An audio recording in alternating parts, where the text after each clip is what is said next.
एक बड़े राजा हुआ करते थे। जितने वह पराक्रमी थे उतने ही समझदार भी थे। उन्होंने अपने दरबार में कई ज्ञानी लोगों को अच्छे पोजीशंस दे रखे थे। वह सबका काफी सम्मान करते थे, लेकिन इन सब में जिनका वे सबसे ज्यादा सम्मान करते थे वह थे उनके राज्य के राजपुरोहित। राजा राजपुरोहित को कितना मान देते थे इसका अंदाजा इसी बात से लगाया जा सकता है कि जब भी दरबार में राजपुरोहित प्रवेश करते तो राजा खुद खड़े होकर उनका स्वागत करते थे और तब तक खड़े रहते थे जब तक राजपुरोहित अपने आसन पर आकर बैठ न जाए।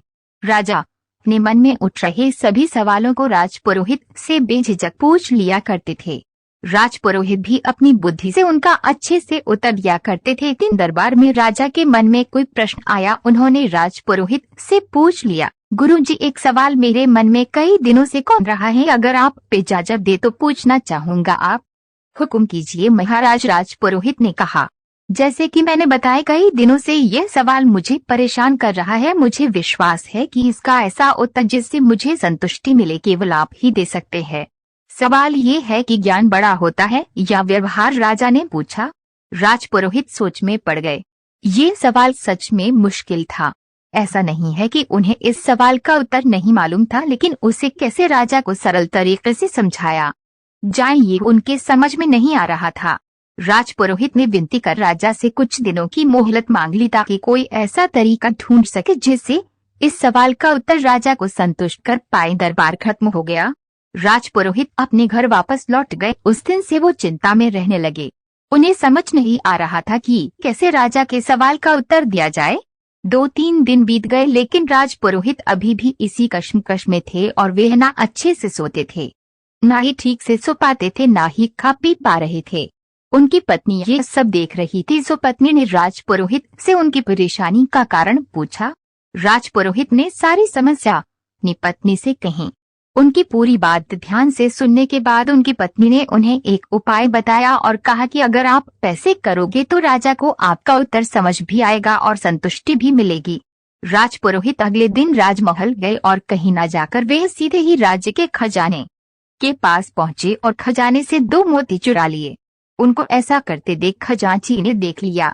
खजांची को अपनी आंखों पर विश्वास नहीं हुआ। उसने सोचा शायद उसको भ्रम हुआ है, क्योंकि राजा के इतने खास राजपुरोहित चोरी करें ऐसा कोई भी नहीं मान सकता था।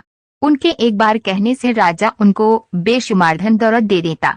अगले दिन राजपुरोहित फिर से खजाने से 2 मोती चुरा लाए। फिर से एक बार खजांची ने ये सब देखा। अब उन्हें लगा कि उन्होंने कल जो देखा था वो कोई भ्रम नहीं था। कोई दूसरा व्यक्ति होता तो तुरंत उसे पकड़कर सजा दे देते। ये तो राजा के खास राजपुरोहित थे और जितना खजांची राजपुरोहित को जानता था वह तो बड़े भले आदमी हैं, जरूर उन पर कोई मुसीबत आई होगी, इसलिए उन्हें ऐसा करना पड़ा होगा। यह सोचकर खजांची ने कोई भी प्रतिक्रिया नहीं दी। जब 2-3 दिनों तक फिर यही घटना दोहराई गई, तब खजांची ने अपना धर्म निभाते हुए इस चोरी की खबर राजा तक पहुंचा दी। राजा को पहले तो बिल्कुल भी विश्वास नहीं हुआ, लेकिन खजांची ने जब पूरी बात बताई कि कैसे राजपुरोहित जी 1 नहीं 2 नहीं लेकिन पिछले 1 हफ्ते से खजाने से मोतियों की चोरी कर रहे हैं, इस बात को खजांची ने इतना जोर देकर और कसम खाकर कहा था कि राजा को भी अब उसकी बातों पर विश्वास हो गया। अगले दिन जब राजपुरोहित दरबार में आया तब राजा ने ना ही उनका स्वागत किया, ना ही अपनी जगह से खड़े हुए। राजा ने राजपुरोहित से पूछा, क्या आप खजाने से मोतियों की चोरी कर रहे हैं? राजपुरोहित ने हाँ कहा और सारे मोती राजा के सामने रखते हुए कहा कि लीजिए ये सारे मोती जो मैंने चुराए हैं। राजपुरोहित का ऐसा व्यवहार देखकर राजा के साथ दरबार में बैठे सभी लोग आश्चर्यचकित थे। राजा ने राजपुरोहित से कहा, अगर आपको ये मोती लौटाने ही थे तो आपने चुराए ही क्यों? राजपुरोहित ने राजा की माफी मांगते हुए कहा, महाराज मैं चोर नहीं हूँ, मैंने ये सब इसलिए किया क्योंकि आपने कुछ दिनों पहले मुझसे जो प्रश्न किया था उसका संतुष्टि भरा उत्तर आपको दे सकूं। जैसे कि यहाँ उपस्थित सभी लोगों ने यह देखा कि आज महाराज ने ना ही मेरा स्वागत किया और ना ही पहले की तरह मुझे इज्जत दी, जबकि अभी भी मेरे पास उतना ही ज्ञान है जितना पहले था, बस कुछ बदला था तो मेरा व्यवहार। इससे यही साबित होता है कि आपके पास चाहे जितना ज्ञान हो, अगर आपका व्यवहार अच्छा नहीं है तो सब व्यर्थ है। इसलिए व्यवहार सबसे बड़ा है, ज्ञान नहीं। राजा राजपुरोहित की बातों से और उनके द्वारा दिए गए इस अनोखे उत्तर से बहुत प्रसन्न हुए।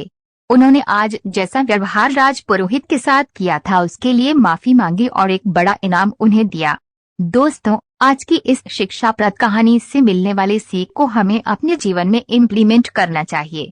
हम चाहे जितनी पुस्तकें पढ़ ले, अच्छे वीडियोस देख ले, आर्टिकल पढ़ ले या जितना नॉलेज प्राप्त कर ले, लेकिन अगर हम उन्हें अपने जीवन में, अपने व्यवहार में नहीं लाते